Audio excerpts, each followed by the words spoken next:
안녕하세요, 리즈입니다. 저는 요즘에 이 공감 능력이라는 것에 대해서 며칠 동안 많은 생각을 했어요. 왜냐하면 의외로 우리 주변에 이 공감 능력이 없는 사람들이 굉장히 많기 때문입니다. 우리가 알기에는 소시오패스, 그 다음에 나르시시스트, 사이코패스 이런 사람들만 공감 능력이 없는 것 같지만 그렇지 않습니다. 실제로 우리 주변에 그 공감 능력이 없는 사람들이 굉장히 많아요. 그래서 그런 사람들을 만날 때마다 이건 뭐지? 하고 의문을 갖게 되는 거예요. 마음이 답답한 거죠. 어떤 사람들이 공감 능력이 없는지, 그리고 왜 공감한다라는 게 이렇게 특별한 능력이 돼야 되는 건지 제가 연구한 거를 여러분들도 한번 들어주세요. 저는 늘 많은 사람들하고의 관계에서 관심을 가지고 그 사람에 대해서 관찰하고 탐구하는 그런 버릇이 있습니다. 아무래도 그동안 만나온 사람들이 많기 때문에 그 사람들 한 사람 한 사람에게서 느꼈던 그런 감정들이 저에게 많이 축적이 된 것 같아요. 그래서 제가 말씀드리는 거는 단지 제가 많은 사람을 만나면서 느꼈던 저의 개인적인 소견임을 미리 말씀드릴게요. 공감 능력이다라는 것은 그 공감이 뭔가요? 상대의 감정, 그 상대가 느끼고 있는 기쁨, 슬픔, 화남, 그리고 절망, 이런 상대가 느끼고 있는 감정을 나도 같이 느낄 수 있는 게 바로 공감입니다. 근데 우리가 이 공감 능력이 없다면 기본적인 소통이 되지 않겠죠. 내가 어떤 말을 해도 상대가 귀를 막고 있는 거나 똑같습니다. 역시 내가 공감 능력이 없다면 그 사람이 아무리 나 때문에 힘들다 해도 나는 그 사람을 이해하지 못하는 거예요. 그러고 보면 이 공감 능력이 없다면 소통이 되지 않는 거고, 소통이 되지 않으면 대화가 되지 않는 거죠. 그러면 서로 안 보는 사이가 되거나 봐도 늘 갑갑하고 이해가 안 가고 서로 미워하는 사이가 될 수밖에 없겠죠. 이런 사람들이 우리 주변에 여러 명이 있는데, 이 사람이 나와 끊을 수 없는 내 가족이라든지 아니면 내 친구라든지 정말 나랑 가까운 사람이라면은 이 삶이 너무 힘들어집니다. 어떤 사람들이 공감 능력이 없는 사람들인지 그걸 먼저 우리가 공감하고 나면 좀 더 내 마음이 편해질 수 있을 거예요. 제가 생각하기에 의외로 공감 능력이 없는 사람들이 많은데, 저는 5가지의 이런 성격을 갖고 있는 사람들이 특히 공감 능력이 없는 것 같아요. 첫 번째는 정서적이나 정신적으로 약간 미성숙한 사람들이 있습니다. 여러분들 주변에도 이렇게 보시면 분명히 나이를 먹었는데 행동이나 생각하는 거는 어떻게 저 나이에 저런 행동을 할 수 있지? 왠지 뭔가 이해가 안 가고 답답한 사람들, 이런 사람들은 정신이 그 나이에 멈춰버린 겁니다. 어른으로서 느낄 수 있는 그 타인을 생각하고 공감하는 그런 감정이 당연히 떨어질 수밖에 없는 거죠. 아이처럼 행동을 하는 겁니다. 이런 사람들은 굉장히 상처를 잘 받아요. 그렇기 때문에 늘 자기가 피해자라고 생각을 합니다. 자기만 관심받고 또 사랑받기를 원한다는 거죠. 이런 사람 만나면 굉장히 힘듭니다. 하지만 순수하고 착합니다. 그리고 두 번째는 사회성이 없는 사람들도 공감을 하지 못하는 것 같아요. 사회성이 없다라는 거는 타인에게 관심이 없다는 겁니다. 그리고 타인에게 관심이 없기 때문에 사람들과 같이 있는 걸 굉장히 피곤해해요. 이런 사람들은 자기 혼자의 시간을 즐기는 걸 좋아합니다. 자기만의 세상에 빠지는 걸 가장 편안하게 생각해요. 이런 사람이 누군가와 대화를 하거나 누군가와 어떤 관계를 하거나 어떤 사회활동을 해야 될 때 상대의 감정을 헤아릴 수가 없는 거죠. 그 사람이 어떤 생각을 하는지 관심이 없기 때문이에요.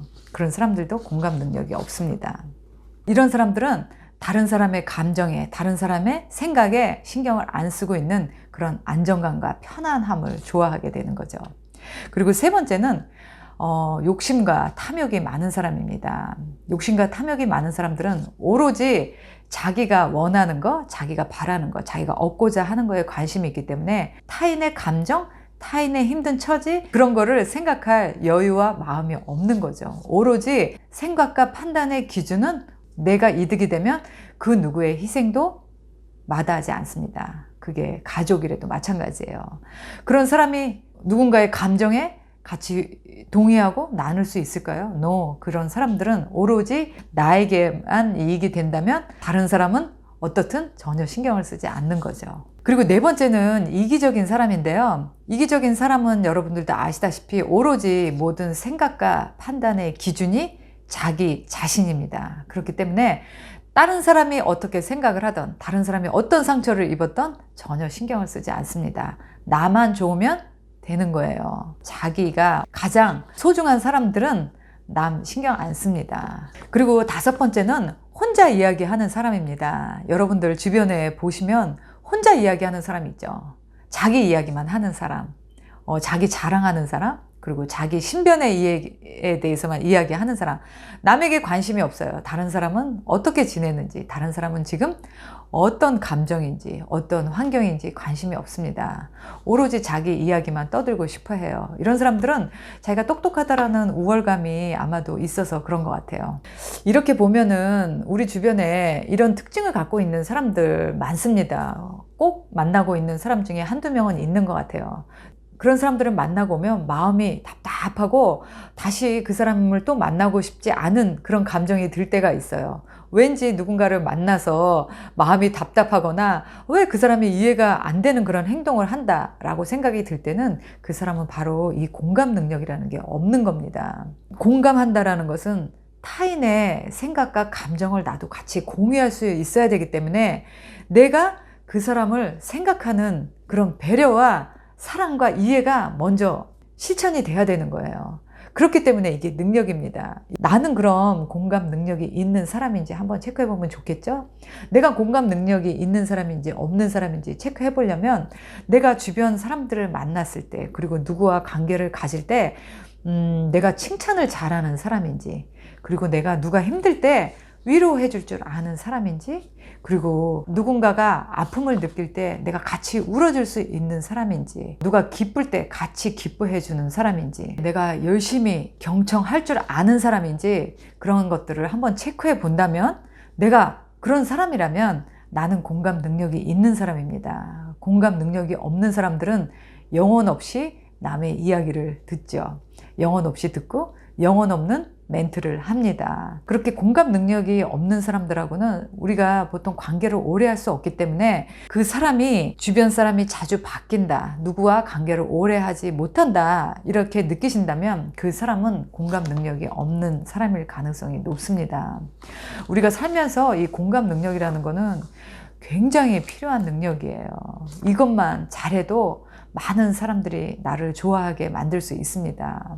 나의 느낌과 감정을 같이 나눠주고, 또 같이 공감해주고, 같이 맞장구 쳐주고, 같이 위로해주는 사람을 어떻게 싫겠어요. 그런 사람들은 당연히 또 다음에 만나고 싶고 나누고 싶습니다. 그만큼 나에게 관심을 가져준다는 거죠.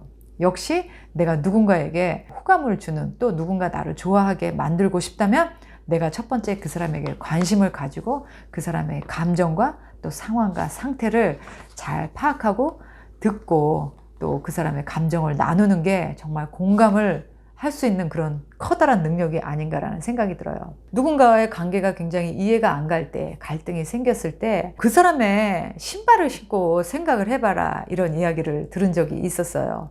내 입장에서는 죽어도 이해가 가지 않던 것들이 내가 그 사람의 신발을 신는 순간 나는 그 사람이 돼서 그 사람의 입장으로 해석을 하게 됩니다. 그러면 조금 이해할 수 있게 돼요. 아, 뭐 그렇게 생각할 수도 있었겠구나. 아, 그 사람은 그렇게 행동할 수도 있었겠구나. 이렇게 받아들이고 이해하는 것만으로도 우리는 충분히 그 다음 단계인 소통으로 갈 수 있게 돼요. 근데 내가 누군가를 이해하고 또 그 사람 입장에서 생각하지 않는다면 소통이라는 단계는 절대 갈 수 없습니다. 소통이 안 된다는 건 대화가 안 된다는 거죠. 대화가 안 된다는 거는 마음을 서로 단절할 수밖에 없는 그런 비극으로 갈 수밖에 없습니다. 특히나 만약에 나와 같이 사는 사람, 아니면 내 가족, 내 아이들, 그 중에 누구와라도 내가 소통이 안 되고 우리가 마음을 단절하고 살아야 된다면 이거는 평생 굉장히 큰 고통입니다. 이 공감하는 능력은 타고 태어난 게 아닙니다. 변할 수 있어요. 노력하고 훈련하면 달라질 수 있습니다. 이렇게 돼야 내 주변 사람들하고 내가 평화롭게 행복하게 지낼 수 있어요. 나와 지금 갑갑하게 소통이 안 되고 있는 사람이 누구인가 한번 이렇게 생각을 해보시고요.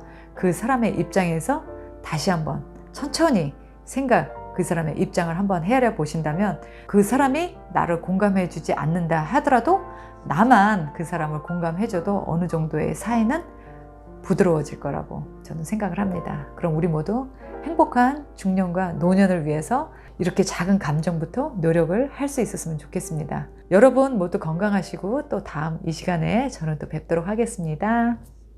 바이.